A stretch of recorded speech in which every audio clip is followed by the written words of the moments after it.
चलो मैं एक बार ना ब्रीफ कर देता हूँ पूरा पिछले लेक्चर्स का, मतलब जो रिकॉर्डिंग सेंड किया था, ब्रीफ क्या लगभग डिटेल में पढ़ा देता हूँ, क्योंकि बहुत सारे बच्चे हैं जो पढ़े नहीं होंगे।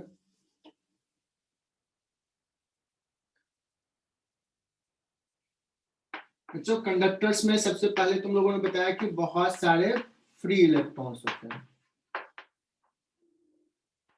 Free electrons can move freely inside the material but cannot come outside the material.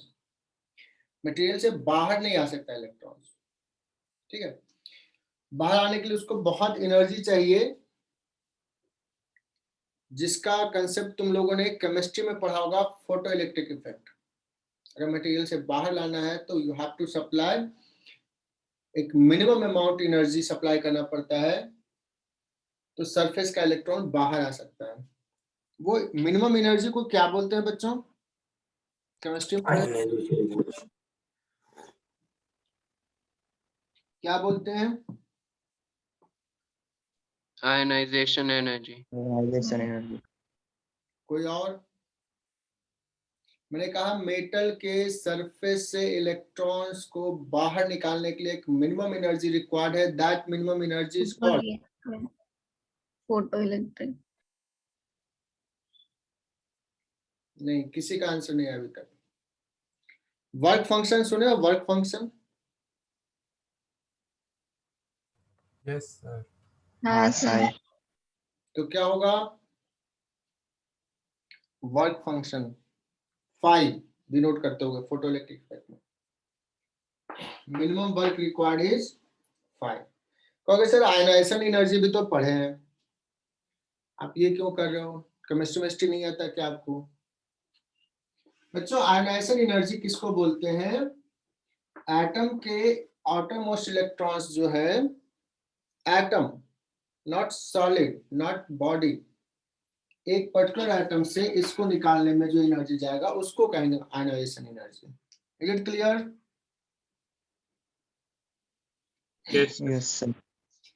तो वर्क फंक्शन और आयनाइजेशन एनर्जी में डिफरेंस समझ में आया? यस सर। Work function solid state physics का कंसेप्ट है, जब पूरा बॉडी सॉलिड है, बहुत सारे एटम्स पास पास में है, तो उसका नेचर डिफरेंट हो जाता है जब एटम अलग अलग है ना। anyway, ये सारी चीज हम लोग पढ़ेंगे जब सेमीकंडक्टर स्टार्ट करेंगे तो बताऊंगा मैं। और जस्ट एक अब बता दिया तो थोड़ा सा एक आइडिया के लिए बता रहा हूं। जो वर्क फंक्शन होता है ना, वो रफली नॉट एग्जैक्टली, रफली आयनाइजेशन एनर्जी का हाफ होता है।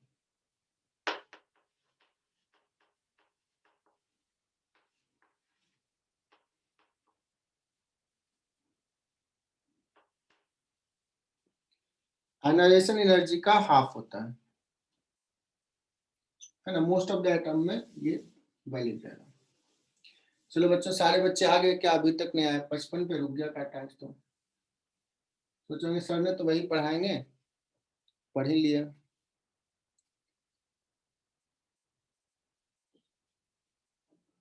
चलो बच्चों, यहाँ पे हम लोग कंडक्टर के बारे में बताया कि इलेक्ट्रॉन्स फ्री है बॉडी में मूव करने के लिए, बट बाहर नहीं आ सकता। बाहर आने के लिए उसको बहुत एक्स्ट्रा एनर्जी चाहिए, तो जनरली हम उस केस को अभी डिस्कस नहीं कर रहे हैं।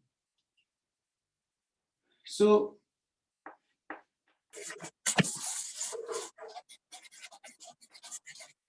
इलेक्ट्रिक फील्ड इनसाइड मेटल, किसी का म्यूट, समर्थ म्यूट कर लो, बहुत आवाज आ रही है।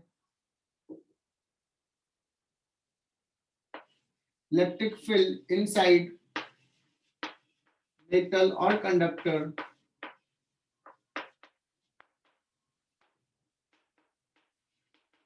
will be zero in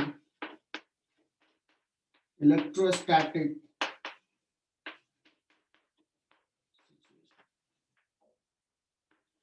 बच्चों, इलेक्ट्रोस्टैटिक सिचुएशंस जब है, दैट मींस चार्जेस मूव नहीं कर रहे हैं। जैसे हम लोग बात करेंगे करंट इलेक्ट्रिसिटी में, करंट इलेक्ट्रिसिटी में वायर से चार्ज मूव कर रहा, कंटिन्यूअसली चार्ज मूव कर रहा, वहां पे इलेक्ट्रिक फील्ड जीरो नहीं होता, चाहता है जीरो करना बट हम पंप कर रहे हैं इलेक्ट्रॉन्स को। जैसे कंडक्टर, उसमें क्या होता है, current electricity, this is conductor, this is the battery, यहाँ पे इलेक्ट्रिक फील्ड अप्लाई किया, ठीक है। तो क्या होगा, पॉजिटिव चार्ज इधर मूव कर रहा है, इलेक्ट्रॉन्स इधर मूव कर रहा है, ऐसे होता है। तो इसमें electric field, electrons continuously move कर रहा है, तो यहाँ पे एक्युमुलेशंस नहीं हो रहा बच्चों, यहाँ पे तो इलेक्ट्रिक फील्ड रहेगा और चार्जेस भी मूव कर रहा है। तो सिंपल सा अगर कोई कहे कि कंडक्टर में हमेशा इलेक्ट्रिक फील्ड जीरो होगा, तो ये स्टेटमेंट रॉन्ग है ना। इसलिए मैंने यहाँ पे स्पेसिफिकली मैंने कहा है इन इलेक्ट्रोस्टैटिक सिचुएशन। अगर कोई कंडक्टर है बच्चों, इसको एक्सटर्नल फील्ड में रख दिया, कुछ चार्जेस दे दिया, सराउंडिंग में कुछ चार्ज डिस्ट्रीब्यूशन है, इस पे भी कुछ चार्ज हो सकता है, लेकिन इसके मटेरियल के अंदर नेट फील्ड जीरो हो जाएगा। That means there will be rearrangement of charges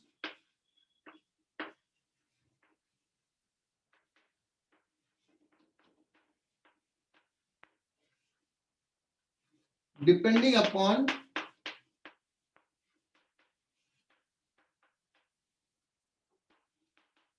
external electric field, and this rearrangement process occurring very quick time, बहुत जल्दी हो जाता है ये। सो इमीडिएटली लगता है कि इलेक्ट्रिक फील्ड जीरो ही है कुछ।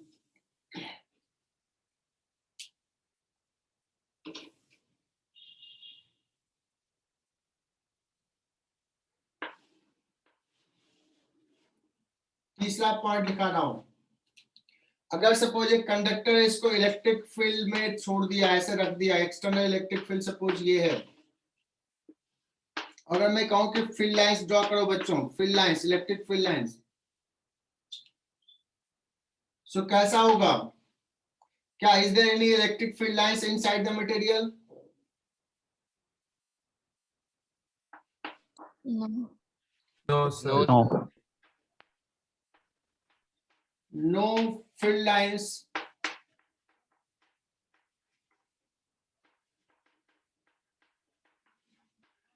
अभी जो भी बात कर रहे हैं बच्चों, इलेक्ट्रोस्टैटिक सिचुएशन की बात कर रहे हैं, तो ये ध्यान में रखना, हर बार मैं नहीं बोलूं तो इसका मतलब है कि यही है, ठीक है ना। Electric, there will be no electric field lines inside conductor या metal.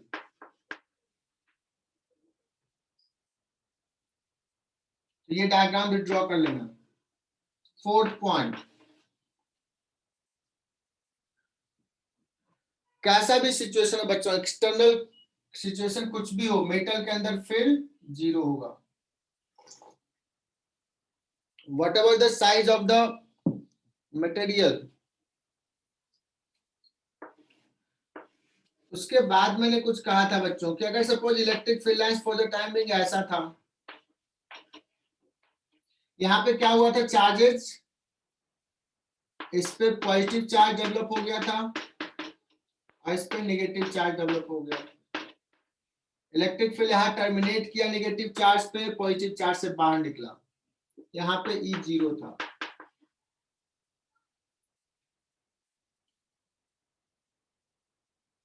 If we consider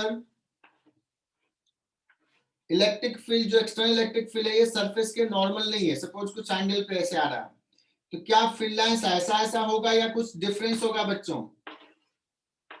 is this correct field lines? No. No, sir. No, sir.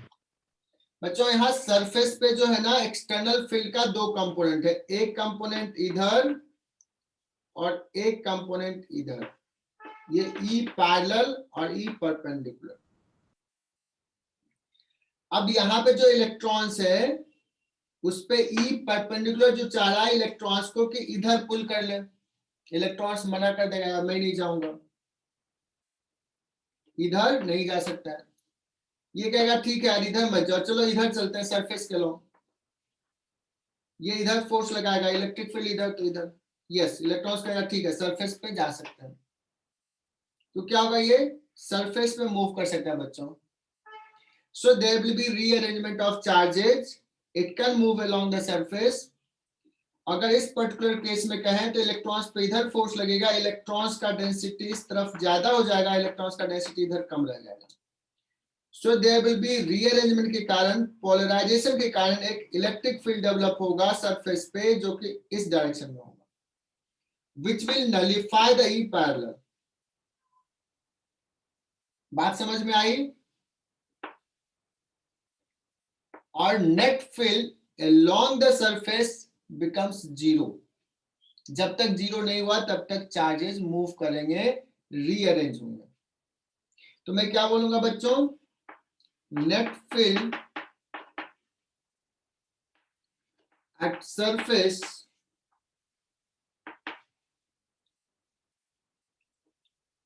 will have zero component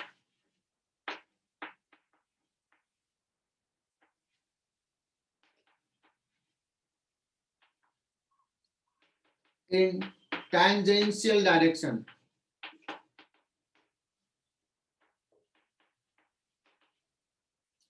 बच्चों लिख लेना है, जो बच्चों ने लिख लिया तो उसको लिखने की जरूरत नहीं, थोड़ा आगे पीछे हो सकता है। मैं ऐसा नहीं कि एकदम से जो वहां पढ़ाया हूं, मुझे भी याद नहीं क्या पढ़ाया, बट कंसेप्ट सारा डिस्कशन होगा।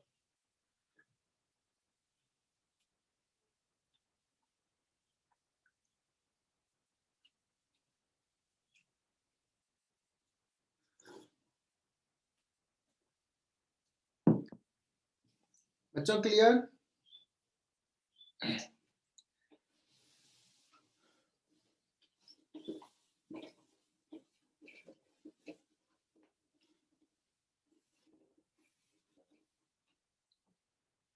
तो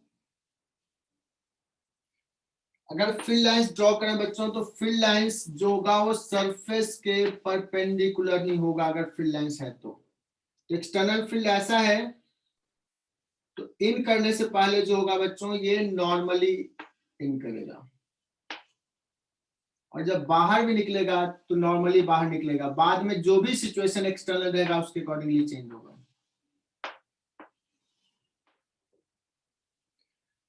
तो यहाँ पे स्टेटमेंट लिख लेना फोर्थ में, इलेक्ट्रिक फील्ड लाइंस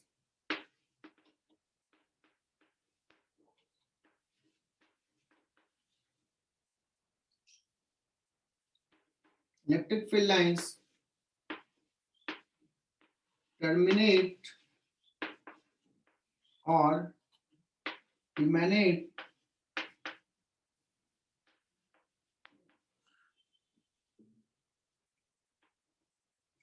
normally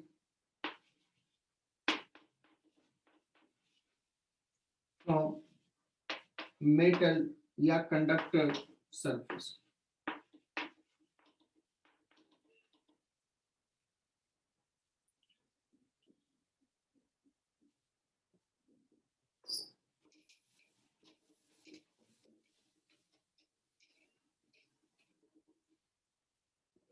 अब बच्चों आईआईटी ने एक सवाल पूछा था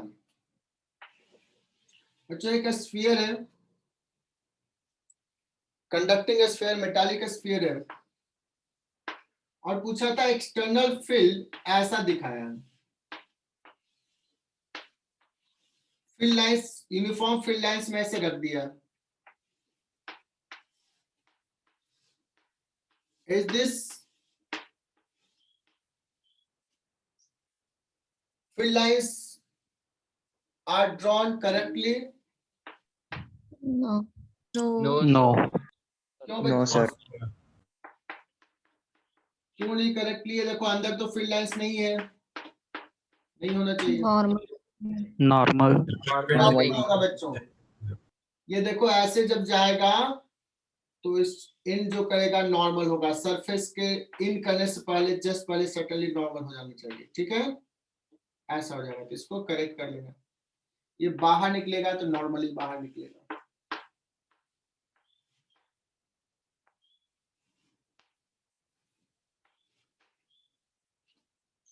ठीक है, ये जेई का पूछा हुआ सवाल है। पांचवा पॉइंट आता है बच्चों।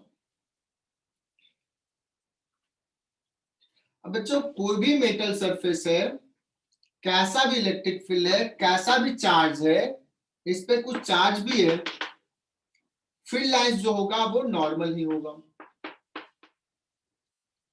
जब फील्ड लाइंस नॉर्मल ही है और मैं यहां से ना सरफेस के अलोंग जाता हूं, if you move along the surface, बहुत कॉन्सेप्चुअल टॉपिक है, move along surface, what is DV? 0. क्यों जीरो?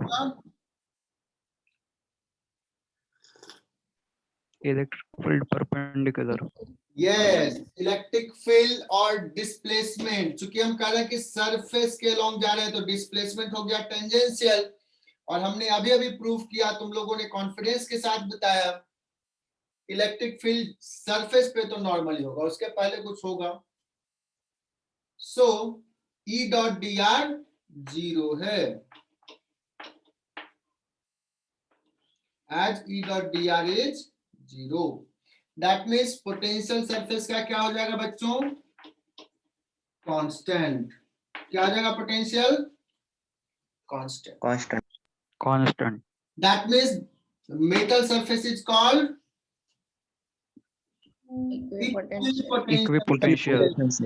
मैं किसी का भी नोट्स बाद में चेक करूंगा अच्छे से लिखा है कि नहीं, लिखो। Surface of metal will be equipotential.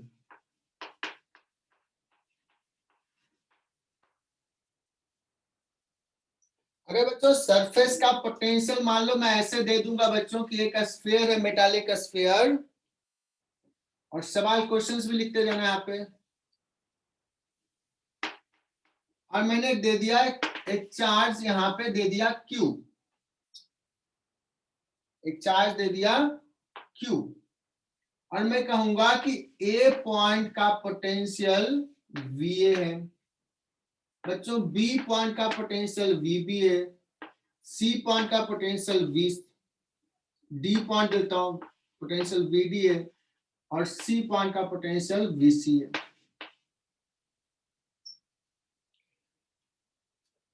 What will relation between VA, VB and VC?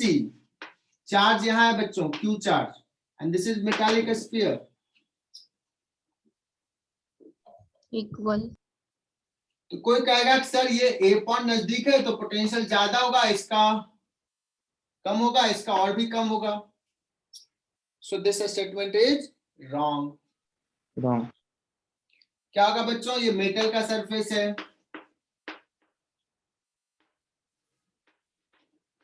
what about VC? Is it equal to VC? No, sir. बच्चों हाँ, सर, यहाँ हाँ। पे जो पोटेंशियल है, अगर मैं यहां से अंदर जाता हूं, E डॉट डी आर 0 होगा कि नहीं होगा? होगा, Yes, sir. क्योंकि E ही नहीं है यार, इलेक्ट्रिक फील्ड ही नहीं है, तो यहाँ पे क्या होगा? पोटेंशियल चेंज होगा। तो जो पोटेंशियल सरफेस का बच्चों, वही पोटेंशियल इनसाइड सारे पॉइंट का होगा। क्लियरली मेंशन कर लेना, यहाँ पे लिखना, potential at every point of the metal surface will be same, and this is equal to potential at any inside point. बच्चों 100% समझ में आ रहा है क्या?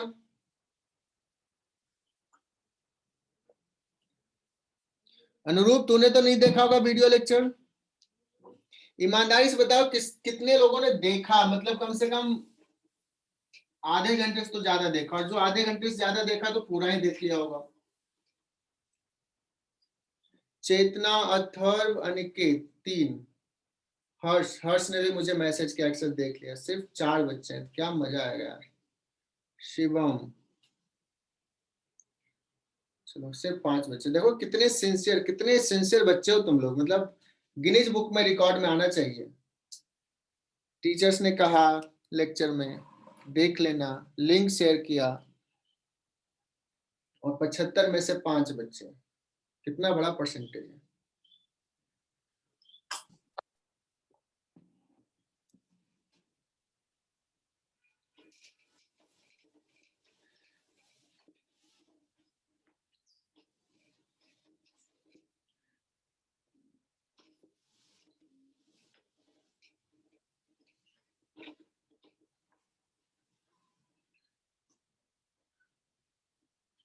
चलो बच्चों आगे बढ़ते हैं।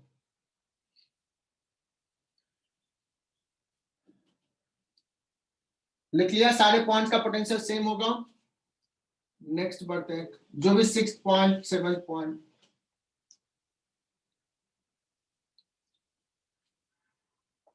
अच्छा, एक मेटल है, उस पर कुछ चार्ज भी दिया, कुछ एक्सटर्नल फील्ड भी है,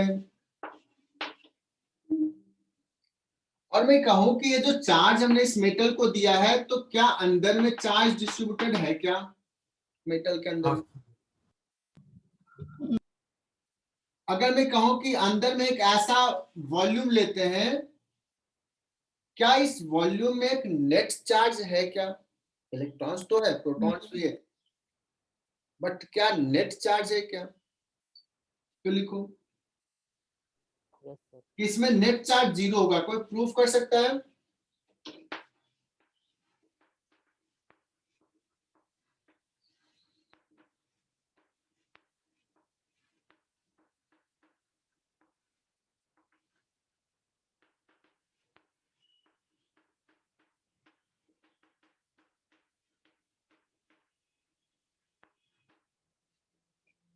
Net charge in any volume in bulk will be 0 of metal.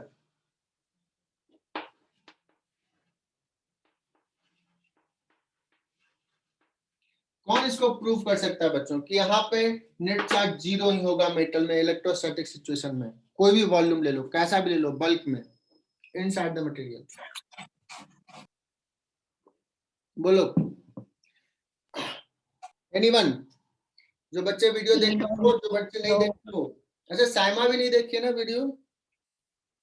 Saima देखी? No. E dot ds is equal to q inside upon epsilon naught. चिन्मय, दो से कनेक्टेड हो चिन्मय? नहीं सर। नहीं, चिन्मय पगार के नाम से 2 बच्चे हैं। How is it possible?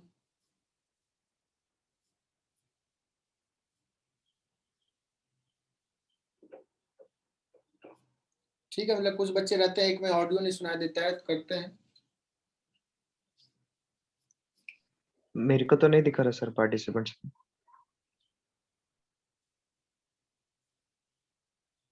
अभी जस्ट एग्जिट हो गया, लेकिन दोनों का वो सेम भी कैसे है? लोगो भी सेम है। चलो कोई बात नहीं। तो बच्चों, कोई बता सकता है कि कैसे हम लोग कहेंगे कि नेट चार्ज 0 होगा? Gauss law. गॉस लॉ को याद कर लो, क्या बात है। तो मैंने कहा कि एक काम करते हैं, ना गॉसियन सरफेस ले लेते हैं, और मैं लिखता हूं नेट चार्ज इनसाइड निकालना है, E डॉट ds सरफेस के थ्रू कर लेते हैं, close surface, Q inside divide by epsilon not होता है। इलेक्ट्रिक फील्ड यहाँ 0 है, हर पॉइंट पे ही 0 है बच्चों, ये हो जाएगा 0। वाई? अभी बताया, इसलिए Q इनसाइड विल बी 0। बहुत इंपॉर्टेंट स्टेटमेंट। अगर इसको कुछ चार्ज भी दिया है बच्चों, तो मेटल में कोई भी चार्ज वॉल्यूम में नहीं होगा डिस्ट्रीब्यूटेड। सारा का सारा चार्ज अगर है तो वो सिर्फ सरफेस पे होगा। तो लिख लेना, all charges if any reside on surface of a conductor। लिख लो स्टेटमेंट।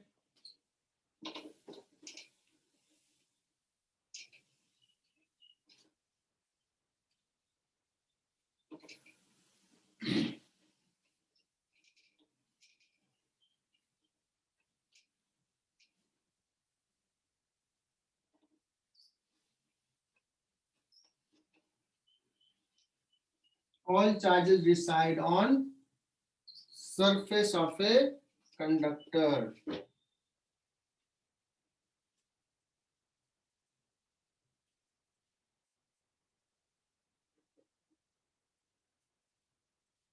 Next point.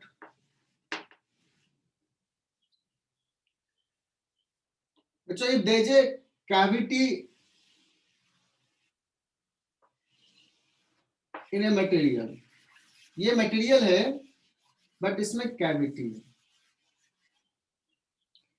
लिखो इलेक्ट्रिक फील्ड इनसाइड कैविटी.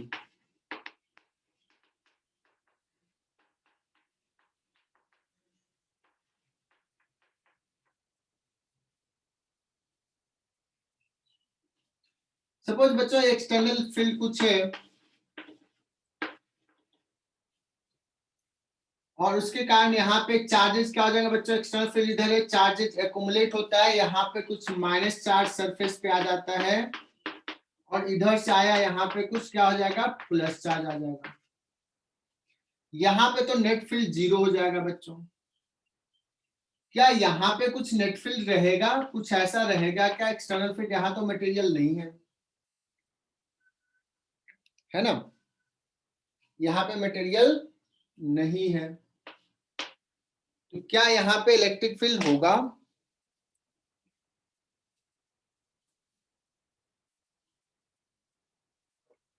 और ऐसे भी देखो कि क्या ऐसा सिचुएशन होगा कि यहाँ पे मैंने इलेक्ट्रॉन्स को पुल कर लिया तो यहाँ पे पॉजिटिव चार्ज डेवलप हो गया और यहाँ पे भी मटेरियल था, इलेक्ट्रॉन्स एक्सटर्नल फील्ड जो पुल किया तो यहाँ पे नेगेटिव चार्ज डेवलप हो गया और ऐसे हो गया. Is this correct diagram? मुझे लग तो रहा है बच्चों, तुम लोगों को क्या लग रहा है? 0 होगा सर. इलेक्ट्रिक फील्ड लाइंस नहीं होगा? नहीं होगा.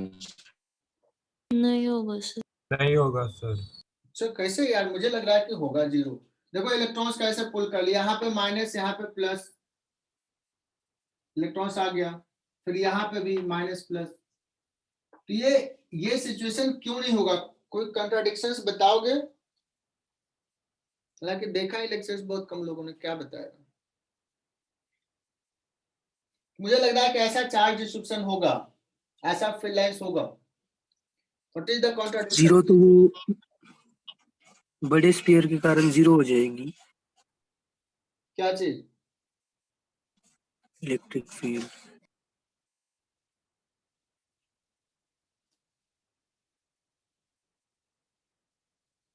बड़े स्फीयर के कारण 0 हो जाएगा और अंदर वाले के कारण रहेगी. ये और ये मिलकर के यहाँ 0 और ये मिलकर यहाँ 0, बचा एक्सटर्नल यहाँ पे रह गया.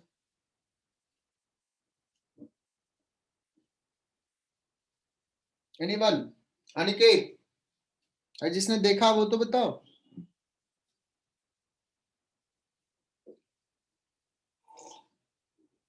सर बोलो.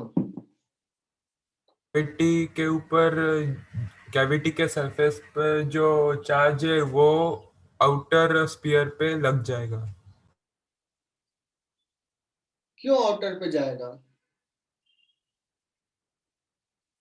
कैविटी के सरफेस पे यहाँ पे कुछ पॉजिटिव चार्ज है, यहाँ पे कुछ नेगेटिव चार्ज, मैंने बताया तो एक्सटर्नल फील्ड ये है, ये एक्सटर्नल फील्ड है और इसने क्या किया, यहाँ पे जो चार्जेस थे इलेक्ट्रॉन्स प्रोटॉन्स, तो इलेक्ट्रॉन्स को पुल कर लिया, तो इलेक्ट्रॉन्स यहाँ जमा हो गया, पॉजिटिव चार्ज ऐसे हो गया.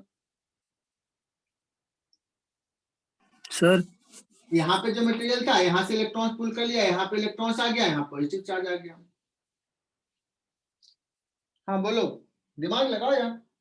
सर हम्म जो कैविटी है, हम्म कैविटी के अराउंड अगर हमने कोई भी गॉसियन सरफेस माना तो क्यू इनसाइड उसका 0 आएगा ना. यस क्यू इनसाइड 0, देखो ऐसे ले लिया, क्यू इनसाइड 0 है, जितना पॉजिटिव उतना नेगेटिव.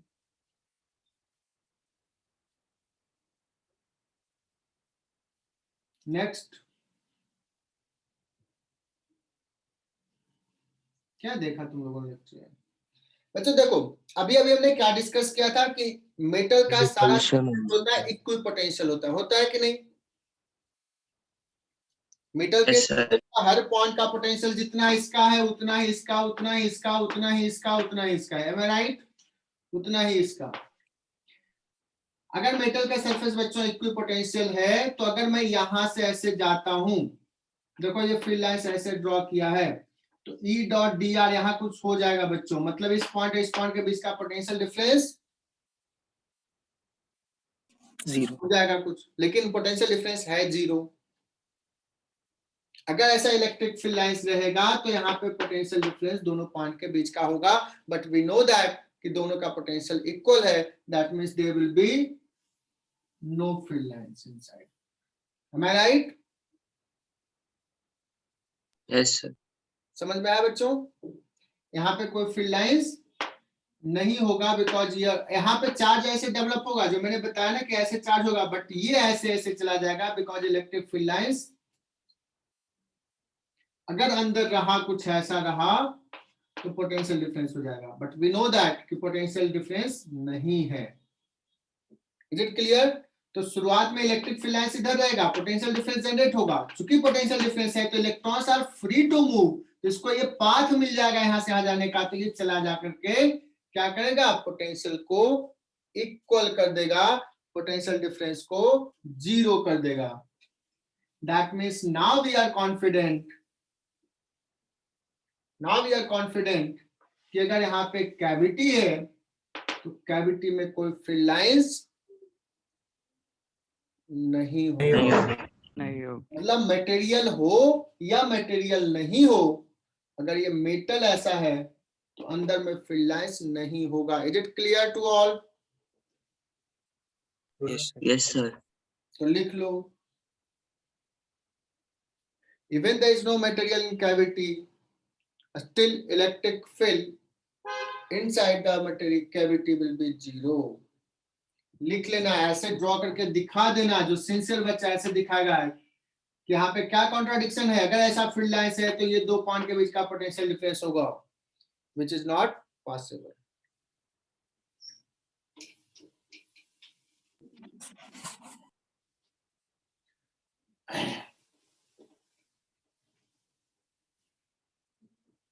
बच्चों क्या होता है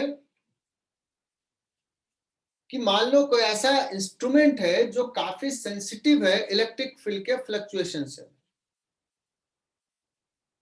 सपोज कुछ सराउंडिंग में कुछ इलेक्ट्रिक फील्ड फ्लक्चुएट कर रहा है, कुछ चेंजेस हो रहे हैं, कोई एक्सपेरिमेंट कर रहे हैं लैब में या कहीं पे काम हो रहा है, तो वो इंस्ट्रूमेंट डैमेज हो सकता है। तो उस इंस्ट्रूमेंट को बचाने के लिए क्या करते हैं, एक मेटल के बॉक्स में रख देते हैं।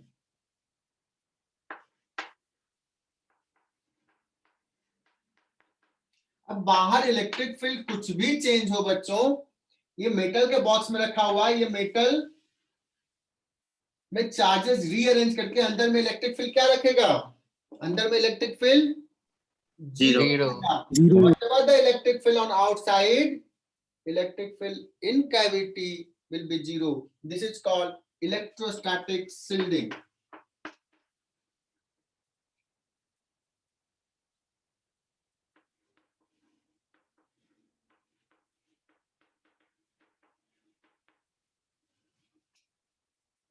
ठीक है, सर ये एक बार फिर से एक्सप्लेन कर दीजिए। मैंने कहा कि कैविटी के अंदर इलेक्ट्रिक फील्ड क्या होगा, 0 होगा कैविटी के अंदर।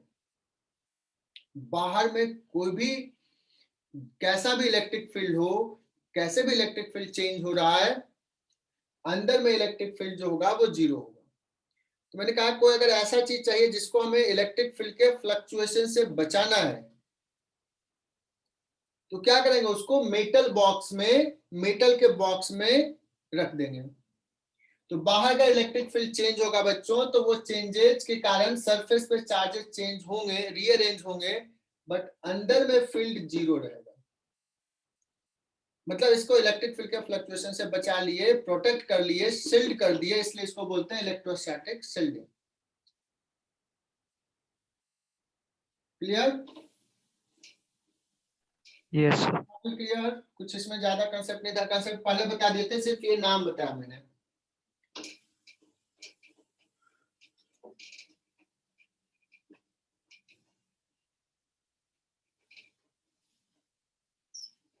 कितने पॉइंट लिखा दिए अभी तक?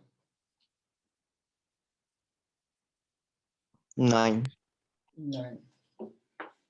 10 लिख लो बच्चों।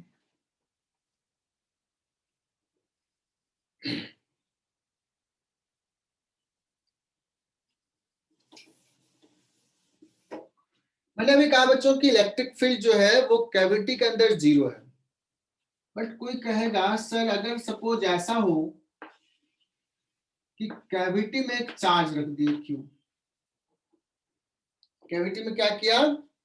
एक चार्ज रख दिया। अब बताओ, ये चार्ज अगर रखा हुआ है, टच नहीं कर रहा है सरफेस से, बीच में रख दिया इंसुलेटेड प्लेस पे, ये मेटल है। बहुत इंपॉर्टेंट कॉन्सेप्ट है ये सारे बच्चों। अब बताओ, ये तो फील्ड लाइंस निकालेगा बच्चों, क्या होगा? ये फील्ड लाइंस निकाल देगा। क्या अभी कैविटी में बताओ फील्ड लाइंस होगा कि नहीं होगा? अब होगा। क्यों? क्योंकि कैविटी के अंदर कोई चार्ज रखा हुआ है। Is it clear? Yes, sir. Yes sir. That means अगर कैविटी में कोई चार्ज नहीं था, बाहर कुछ चार्ज है, बाहर इलेक्ट्रिक फील्ड कैसा भी हो, कैविटी के अंदर इलेक्ट्रिक फील्ड 0 था, लेकिन अगर कैविटी के अंदर ही कोई चार्ज रखा हुआ है जो सरफेस से टच नहीं कर रहा है, then there will be electric field inside the cavity.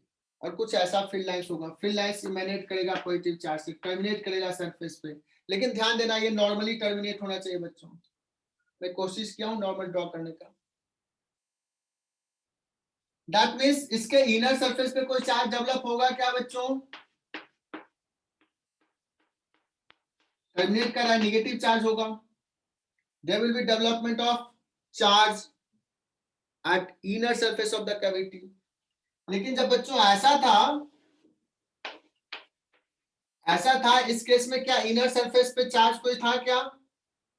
इस केस में हमने कहा था नहीं। इनसाइड द कैविटी 0, और ये भी कहा था बच्चों there will be no charge develop at any point of the surface, inner surface. ना यहां चार्ज है ना यहां चार्ज है।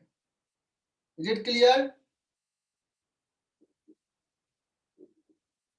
इलेक्ट्रिक फील्ड तो नहीं था, चार्ज भी नहीं है, जिसे कोई कह सकता है कि कोई से कहेगा कि यहाँ पे थोड़ा माइनस है, यहाँ पे थोड़ा प्लस है, टोटल चार्ज तो 0 है, बट यहाँ पे कुछ नेगेटिव चार्ज डेंसिटी, यहाँ कुछ पॉजिटिव चार्ज डेंसिटी है। ऐसा भी नहीं है। हर पॉइंट पे, at every point sigma is 0। लेकिन यहाँ पे बच्चों, यहाँ पे चार्जेस है। Charges will develop on inner surface. कोई मुझे ये बता सकता है कि ये इनर सरफेस पे कितना चार्ज डेवलप होगा? Q plus Q minus Q, half, या depending upon the surface, depending upon the position of the charge, कितना सरफेस डेवलप होगा बच्चों? -Q। पक्का? कैसे बताओगे कि -Q डेवलप होगा? सर वो inside the metal electric field 0 होना चाहिए। क्या बात है, क्या बात है। पार्थ पाटिल तो आज बात कर रहा है, बहुत बढ़िया पार्थ। बच्चों क्या करेंगे, ये इनर सरफेस पे कुछ चार्ज डेवलप होगा, इनर सरफेस पे कितना चार्ज डेवलप होगा ये बताना है, तो क्या करो, गॉसियन सरफेस ऐसे लो, just enclosing the cavity, cavity को इनक्लोज करते हुए गॉसियन सरफेस ले लो।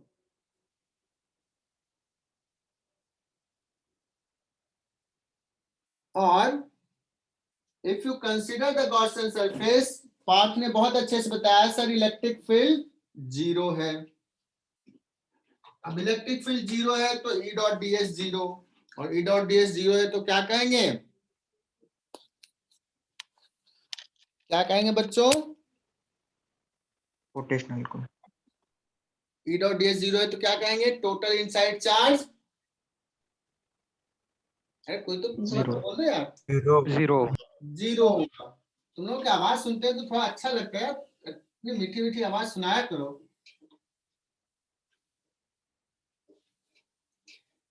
Total inside charge 0। जब टोटल इनसाइड चार्ज 0 मतलब अगर प्लस क्यू है तो यहाँ पे माइनस क्यू होगा। लिख लो, inner surface will develop minus q charge. doesn't matter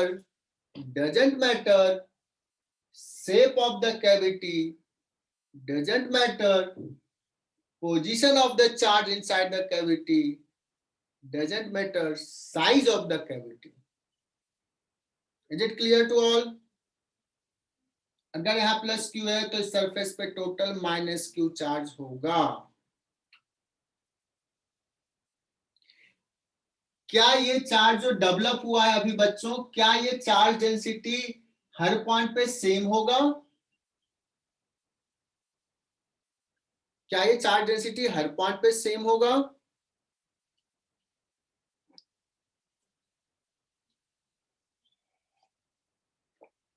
कहोगे सर नहीं। That will depend, charge density जो होगा वो डिपेंड करेगा कि what is the shape of the cavity.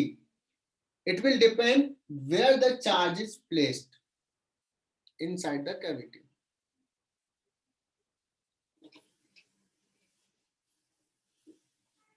So 10वां पॉइंट लिख लिया ना? Yes sir.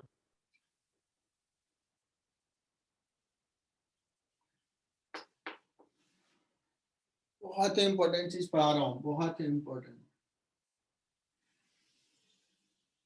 एक स्पेशल केस ले रहा हूं बच्चों यार, ये स्पेशल केस स्फीयर बनाने अच्छा, एक अच्छा सा सुंदर सा एक स्फीयर बनाओ। बना क्या अच्छा यार, तुम लोग मेरे डिजाइन पे हंसते होगे ना, कभी बचपन में किया नहीं ये सब।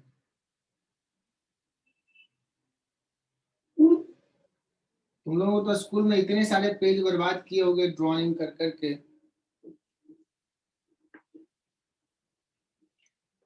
चलो बच्चों, तो क्या करते हैं, एक स्फीयर बना लिया।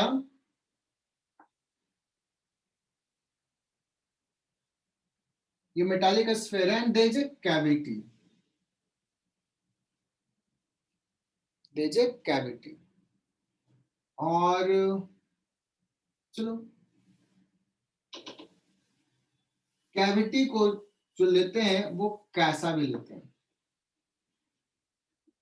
किसी भी शेप का कैविटी, जैसा तेरा दिल करे वैसा कैविटी बना लो। और कैविटी के सेंटर पे हमने कुछ चार्ज रख दिया Q। मान लो इस स्फीयर को भी एक नेट चार्ज दे दिए हैं Q। The sphere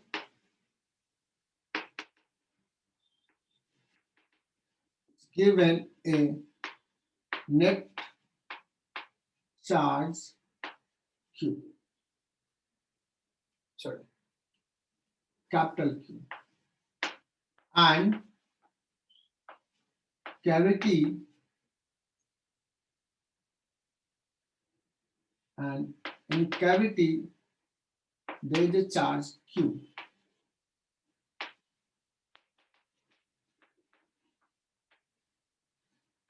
Small q.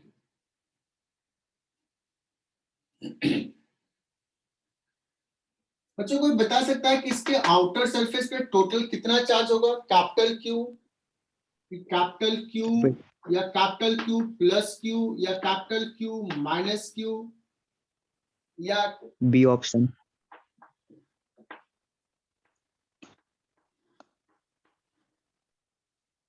चलो कॉन्फिडेंस के साथ बताओ क्या होगा, कौन सा ऑप्शन ट्रू होगा? B. B is the correct answer. बहुत बढ़िया। आउटर सरफेस पे चार्ज ऑन आउटर सरफेस मैं पूछ रहा हूं।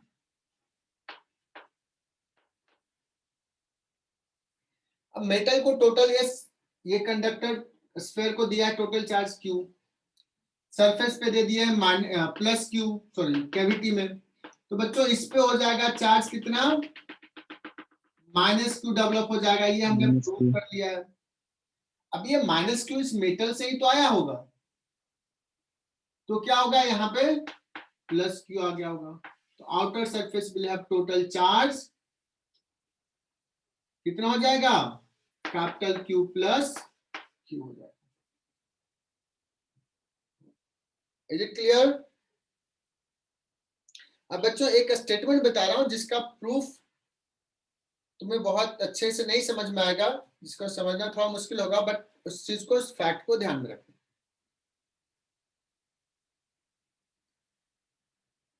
ये जो चार्ज Q है और ये है चार्ज माइनस Q, और एक चार्ज है आउटर सरफेस पे, दैट मीन्स 3 चार्ज डिस्ट्रीब्यूशन है बच्चों, 3। अगर मैं पूछूं कि what is the electric field at this point, इस पॉइंट P पे इलेक्ट्रिक फील्ड क्या होगा, बहुत इंपॉर्टेंट, इसको ना पहले से ही स्टार मार्क 5 स्टार लगा लो, 5 कर दिया, 6 कर दिया, चलो 6 भी चलेगा, 5 स्टार कम से कम। अगर तुम्हें निकालना बच्चों electric field at point P, so this electric field will be at this point will be due to the small q, due to the charge on inner surface of the cavity, and due to the charge on outer surface of the sphere. Clear?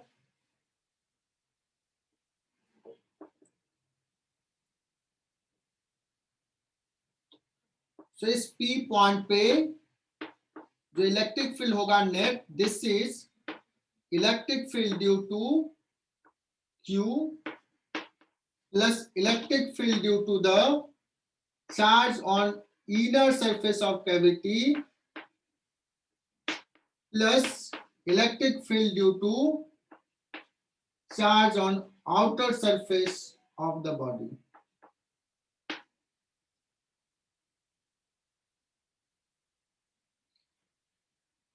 बच्चों इन दोनों को मिला करके बता रहा हूं, ध्यान से सुनना, 5 स्टार मार्क है, नोटबुक में अच्छे से लिखा होना चाहिए, हर जगह इतना बताया नहीं जाता है।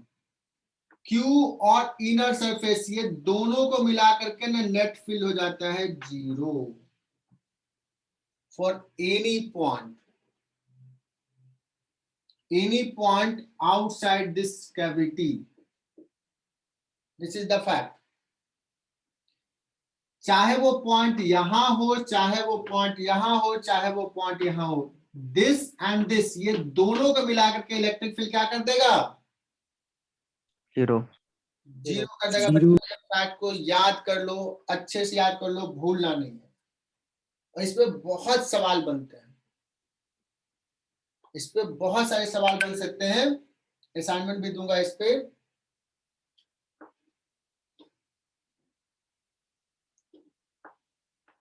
जैसे मैंने लिखा उसे लिख लो।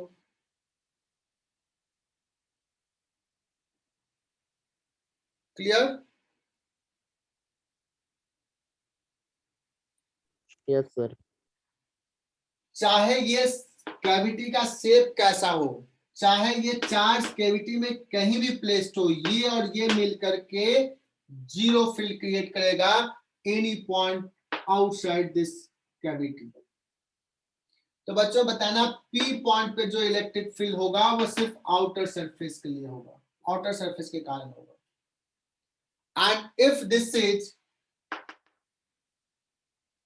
इज अ स्फीयर, अगर ये स्फीयर है बच्चों, आउटर सरफेस स्फेरिकल है, तो अगर कोई ये पॉइंट P लेते हैं बच्चों, तो यहाँ पे फील्ड क्या होना चाहिए, 0 नेट फील्ड 0 होना चाहिए। अब इसका और इसका, ये दोनों तो दोस्ती किए हुए, ये दोनों तो कहेगा मुझे कोई मतलब नहीं, अपन दोनों ही रहते हैं, बाहर क्या हो रहा है कोई पता नहीं, तो ये दोनों मिलकर के तो यहाँ 0 कर रहा है, दैट मीन्स इसके कारण भी यहाँ पे क्या होगा, 0 होगा, 0 है ना। दैट मीन्स मटेरियल के अंदर पे जो फील्ड होगा बच्चों, वो आउटर सरफेस के कारण यहाँ पे 0 होगा। हालांकि आउटर सरफेस कैसा भी हो, स्फेरिकल हो ना हो, ये फैक्ट वैलिड होगा। अगर स्फेरिकल है बच्चों तो यहाँ पे फील्ड 0 करने के लिए इस पे चार्ज कैसे डिस्ट्रीब्यूटेड होगा? यूनिफॉर्मली। यूनिफॉर्मली। और अभी मैं बात कर रहा हूं कि बाहर में कोई इलेक्ट्रिक फील्ड नहीं है, बाहर में कोई इलेक्ट्रिक फील्ड अभी एक्सटर्नल और कोई फैक्टर नहीं है, सिर्फ यही 3 चीजें हैं। अगर सिर्फ यही 3 चीजें, ध्यान से सुनना, बाहर में कोई एक्सटर्नल फील्ड अभी एक्सटर्नल कोई और नहीं है, कोई और सिस्टम नहीं है, तो इस पे चार्ज जो होगा वो कैसे डिस्ट्रीब्यूट होगा? Uniformly. Low, if outer surface is spherical, then charge on the surface will be uniformly distributed. बच्चों नोट डाउन कर लो, मैं किसी का भी नोट चेक कर सकता हूँ, नोटबुक लिख रहा है कि नहीं सही से।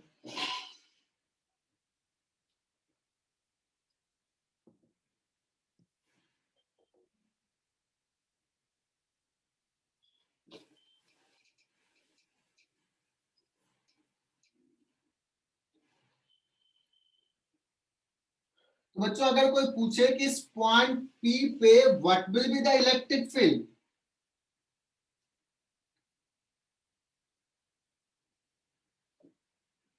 इस पॉइंट P पे कितना इलेक्ट्रिक फील्ड होगा? कहोगे सर बहुत ही सिंपल सा, सरफेस पे टोटल चार्ज कितना है? कितना चार्ज है divided by R square. R क्या है? सेंटर से डिस्टेंस। किधर होगा इलेक्ट्रिक फील्ड? इधर होगा। कोई पूछेगा बच्चों कि यहाँ पे इलेक्ट्रिक फील्ड कितना है, यहाँ पे कहोगे के क्यू इंटू जो भी आएगा टोटल चार्ज अपॉन इसका डिस्टेंस का स्क्वायर, इधर होगा। Is it clear? जितना डिस्टेंस यहाँ पे है बच्चों, उतने ही डिस्टेंस पर अगर इधर फील्ड पूछा जाए किधर होगा, इतना इधर होगा, of same magnitude. Is it clear? That means अगर कोई सोचे कि मैं बाहर के पॉइंट्स पे इलेक्ट्रिक फील्ड मेजर करता हूं, बाहर के पॉइंट्स पे इलेक्ट्रिक फील्ड मेजर करता हूं, वो देखेगा सेंटर से इतना डिस्टेंस, यहां जैसा फील्ड है वैसा ही फील्ड यहां है। क्या इसको कुछ ऐसा पता चलेगा कि अंदर में कोई कैविटी है, अंदर में कोई चार्ज प्लेस्ड है, कैविटी इधर है? अगर ऐसा होता है कि यहाँ पे, यहाँ से इतना डिस्टेंस पे फील्ड थोड़ा ज्यादा होता बिकॉज ये कैविटी का नजदीक है, और इधर फील्ड थोड़ा कम होता, तो हम गेस कर सकते थे कि कैविटी इस पॉइंट के नजदीक है। लेकिन कोई चेंज नहीं है, कोई भी चेंज बाहर में नहीं है। मतलब ये जो स्फीयर है ना, ये बाहर कोई इंफॉर्मेशन नहीं देता अपने कैविटी के बारे में। This sphere completely hides its information about the cavity, completely hides its information about the placement of charge inside the cavity. It completely hides information of shape of the cavity, size of the cavity. कुछ भी नहीं बताता है। बाहर के points पे electric field measure करके we can't say anything about cavity. Is it clear? तो लिख लो। Yes, sir. Metallic sphere completely hides information about its inside cavity and placement of charge inside the cavity.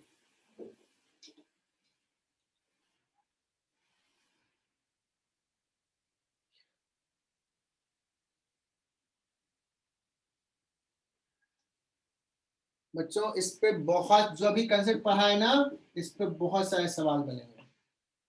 कोई कह देगा बच्चों कि चलो यहाँ पे एक पॉइंट M है, इस पॉइंट पे पूछेगा कि electric field, net electric field कितना है। तो नेट इलेक्ट्रिक फील्ड के लिए कौन सा डिस्टेंस मैटर करेगा? CM डिस्टेंस मैटर करेगा। पूछेगा कि M पॉइंट पे electric field due to the inner charge of the cavity, inner charge के कारण कितना होगा और किधर होगा? कैन यू टेल मी?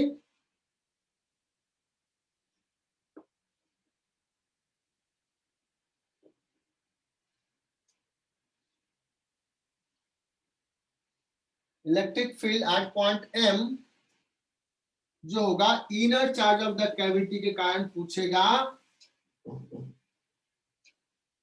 चलो मैं ऐसे बताता हूं बच्चों, चलो एक स्फेरिकल ले लेता हूं, स्फीयर, ये हो गया C, एक कैविटी ले लेता हूं, ये हो गया C डैश, और एक पॉइंट चार्ज ले लिया Q at point A, this is point A। ये पॉइंट C, ये पॉइंट C डैश, ये point A,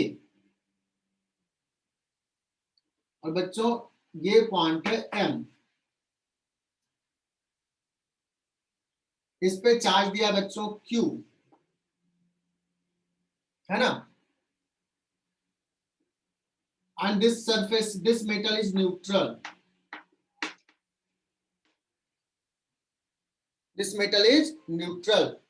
Electric field at point A due to outer surface of the sphere, due to outer surface of the sphere. ऐसे लिखना है बस, C dash M vector, कुछ ऐसे लिखना है। Electric field at point A, sorry, A नहीं, sorry. Electric field at point M point है ना यहाँ पे। Electric field point at M due to inner surface of the cavity.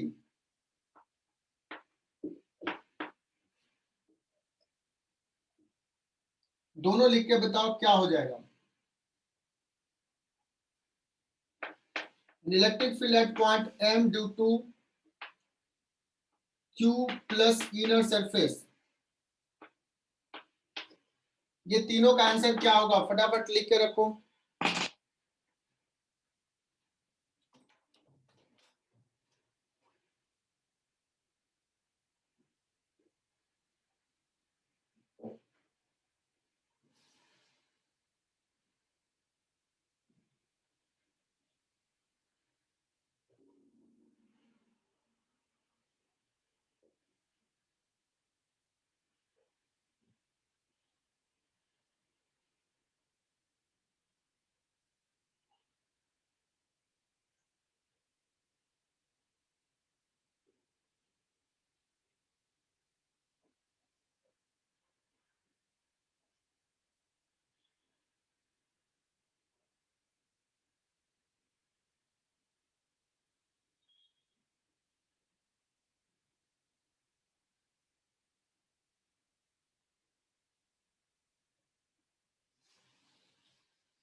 बच्चों आई थिंक समझ में आ गया होगा।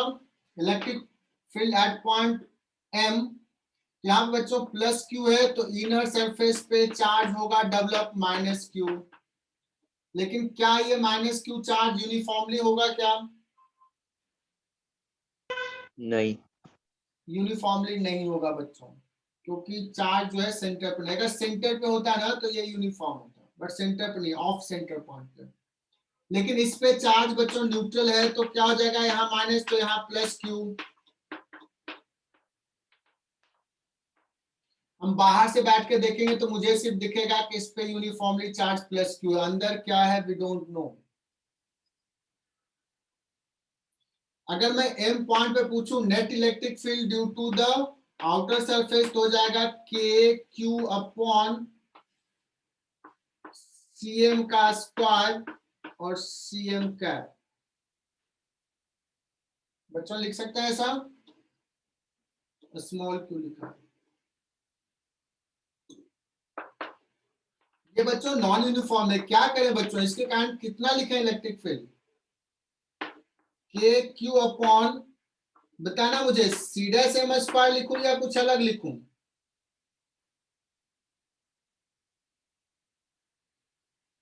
बच्चों टेल मी,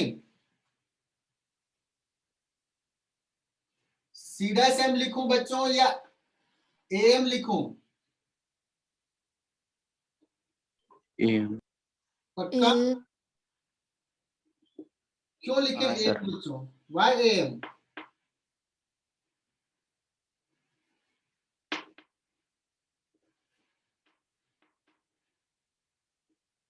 ए एम लिखेंगे, एकदम सही बताया, ए एम लिखेंगे, क्योंकि ये और ये मिलकर के जीरो करेगा। इसका तो मुझे नहीं पता कि कैसे लिखेंगे, बट इसका तो मुझे पता है कैसे लिखेंगे। इस क्यू चार्ज के कारण, इसके कारण होगा इधर, तो इसके कारण जीरो करना है ये दोनों मिल करके, तो ये सर्टेनली इधर लगाएगा बच्चों, तो के क्यू एम स्क्वायर और minus A M cap, am I right? Yes sir. और इसका तो जीरो होगा ही बच्चों। ये जो पढ़ाया है ना बहुत ही कंसेप्चुअल है।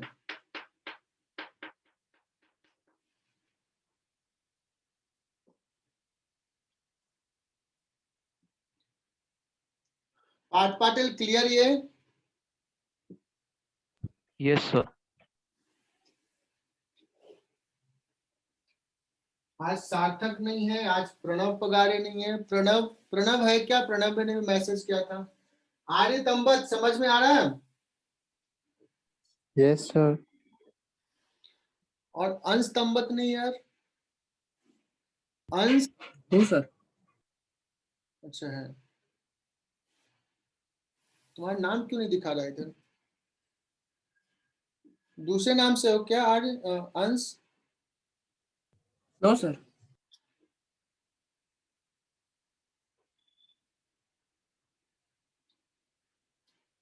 हम्म।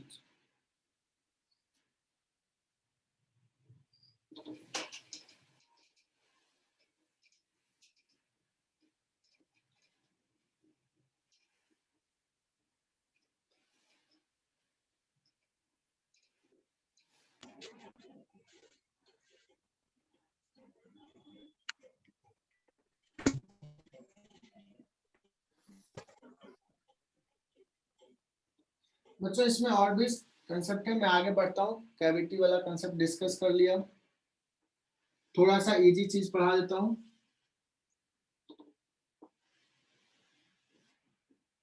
सपोज बच्चों ये एक स्फेरिकल सेल है R1। अच्छा मैंने अभी जब बताया था बच्चों कि चार्ज जो अगर मेटल है, इसको कुछ चार्ज दे दिया, मेटल बॉडी है, कंडक्टर बॉडी है, कंडक्टिंग बॉडी है, सॉलिड है, सॉलिड कंडक्टिंग बॉडी है, तो क्या कुछ चार्ज दिया तो वॉल्यूम में चार्ज डिस्ट्रीब्यूट होगा क्या? नहीं। नहीं होगा। तो सॉलिड हो या हॉलो हो, अगर ये कंडक्टर है तो सारा चार्ज कहां चला जाएगा? Surface. All charges will reside on surface of a conductor. इसलिए जब भी मैं बोलता था ना, कभी सॉलिड बोल देता था, लेकिन उसके बाद करते थे कि charge is distributed in volume, ऐसा बोलता था, charge is distributed on surface. तो कभी कंफ्यूज मत करना कि अगर कह दे कि टोटल चार्ज क्यू है, सॉलिड स्फीयर है, कंडक्टिंग सॉलिड स्फीयर है, और what is the electric field at r distance from the centre, तो कुछ बच्चे ऐसे कह देंगे K Q by R cube into R, ये गलत हो जाएगा। कंडक्टर वर्ड कर दिया है तो चार्ज तो जीरो। ही होगा, ये स्फेरिकल सेल जैसा ही बिहेव करेगा, ठीक है ना? तो ये हो या स्फेरिकल सेल हो, दोनों में एग्जैक्टली सेम डिस्ट्रीब्यूशन होगा, ठीक है ना? चार्ज जो होगा सिर्फ आउटर पे होगा। अब बात करते हैं, कहोगे सर वॉल्यूम में कब डिस्ट्रीब्यूटेड होगा बच्चों? जब ये इंसुलेटर हो। जब ये कंडक्टर नहीं इंसुलेटर होगा तो जहां चार्ज रख देंगे बच्चों वहीं रह जाएगा, बिकॉज इंसुलेटर में मूव नहीं कर सकता। तो in case of insulating material charges volume में डिस्ट्रीब्यूटेड होगा।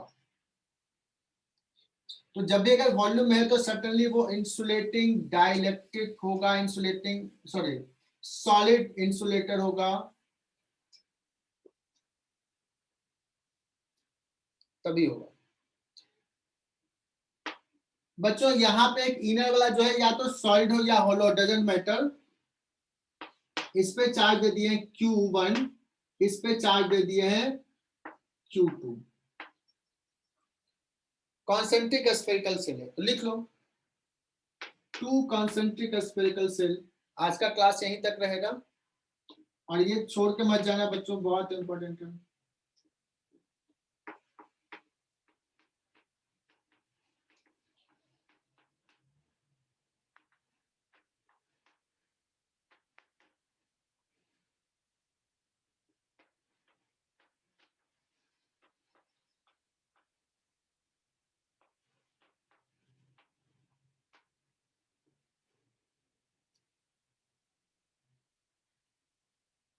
बच्चों ये थिन स्फेरिकल सेल है, तो ये थिन जो है ना उसको अभी के लिए मैं थोड़ा ऐसे दिखाता हूं, थिकनेस को दिखाता हूं थोड़ा।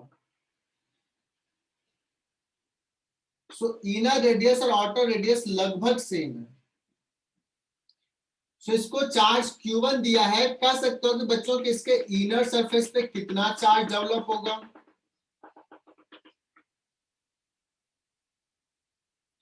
क्या इस Q1 के कारण इनर पे कोई चार्ज डेवलप होगा? हाँ सर। यस, चार्ज डेवलप होगा। कितना होगा? -Q1। Negative Q1। क्या ये डिपेंड करेगा कि इसका रेडियस R1 और इसका रेडियस R2 कितना है? नहीं करेगा। कैसे बताओगे बच्चों? तो एक गॉसियन सरफेस ऐसे लोगे मेटल के अंदर अंदर, this is the Gaussian surface. Electric field. हाँ, टेक ए गॉसियन सरफेस,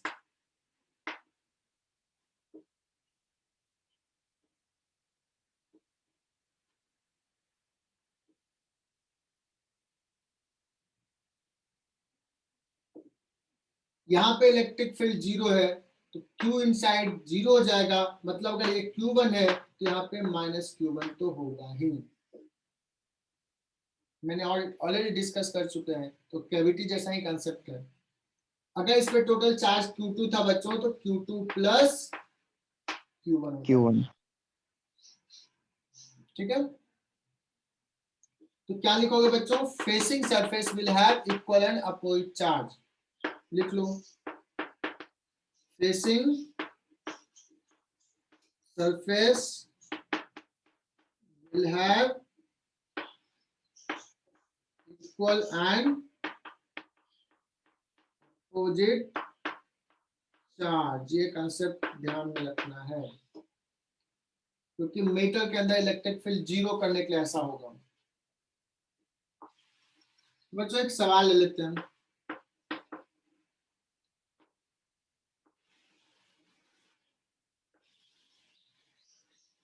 देखो स्फेरिकल सेल को ऐसे दिखाएं, थिन है तो मैं दिखा नहीं रहा हूं, 2 सरफेस है बच्चों, इनर और आउटर, इनर आउटर। इसको सपोज टोटल चार्ज दिया है Q, इसको दे दिया है 2Q, इसको दे दिया है -Q।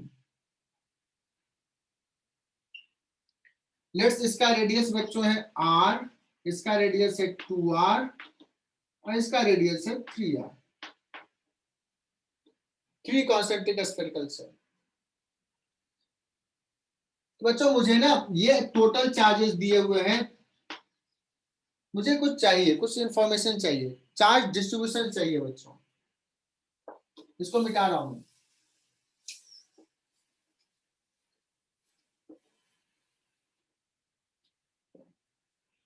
We need a charge distribution. तो इस पे तो बच्चों प्लस Q ही रहेगा। What will happen to this charge?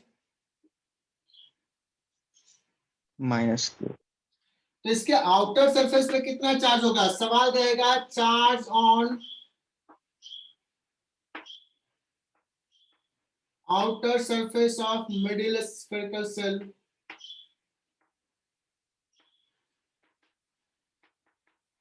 Darshana, are you connected? Yes, sir. क्या होगा इसका answer? Charge on outer surface of middle spherical cell. बच्चों ये प्लस क्यू तो ये माइनस क्यू और इसमें टोटल चार्ज है 2q. 2q टोटल चार्ज है तो सर्टेनली इस पे कितना होगा? Plus 3q. ये दोनों मिलाकर के इतना होना चाहिए.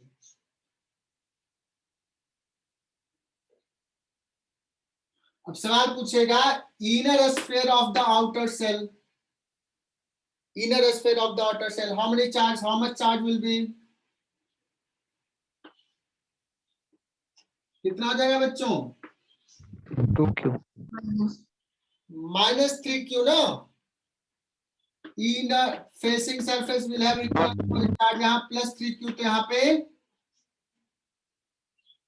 minus 3q inner पे और टोटल चार्ज है बच्चों minus q. बताओ आउटर पे कितना हो जाएगा चार्ज? Plus 2q. क्या ये बात समझ में आई? Yes, sir.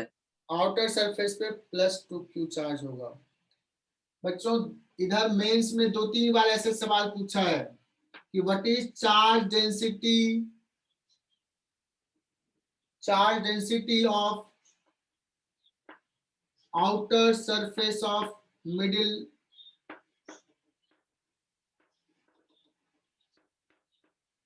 cell. ऐसे दे देगा. यही रहेगा. किसको q दिया, इसको 2q दिया, इसको माइनस q दिया.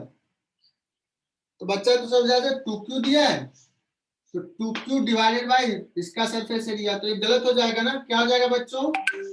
3q upon 4 pi into 2r का square.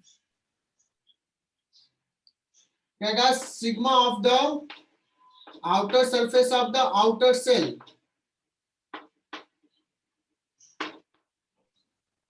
2q upon 4 pi into 3r whole square. 2q upon 4 pi into 3r का whole square. Am I right बच्चों? Yes, sir. ठीक है. तो कल बच्चों यहीं से स्टार्ट करेंगे. आई होप कि बाकी बच्चे वो देख लेंगे लेक्चर लिंक. तुम्हें कुछ एक्स्ट्रा मिलेगा. जिसने देखा है बताओ उसमें कहां तक पढ़ा है.